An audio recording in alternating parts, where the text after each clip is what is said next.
Kinakausap pa namin na SPP pero SPP ang magpapatakbo nun. Tanong lang natin kay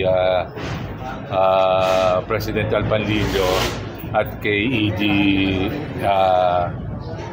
Erica. Kung ano kailangan nila sa PBA, okay naman kami. Pero wala pa kaming final na pinag-uusapan. Pwede rin. Kung okay naman, kung gusto nila, tingnan natin. Pero December pa rin yan eh. Middle of our elimination yata yun o later part of it, may elimination pa rin eh. So hindi natin alam kung may ma-eliminate. Kung may tapos na yun, pero palagi ko hindi pa eh. Pwede naman natin ipahiram kung magkakasundo lang. Open ang PBA burning players. Basta libre, hindi elimination or okay, magpapera mapibig. Commissioner, updates pala sa pyramids. Saan?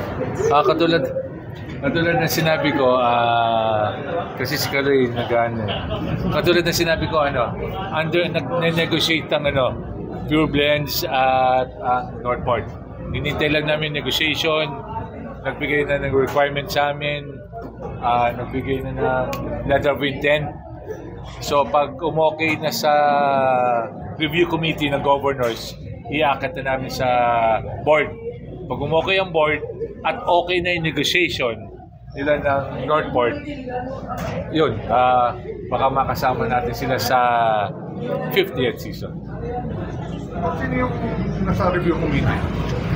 Si Attorney Bill Pamintuan, si Attorney Ogie Narbasa, si Attorney Raymond Surilla, governors at ang legal natin. At ako, pero sila mismo may mag-ano doon. Yung Pure Blends, yung officials na doon yung meeting? Wala. Pero nakausap niyo na? Hindi ko pa Hindi pa nakausap. din. Ang nag-uusap si Northport. That's it.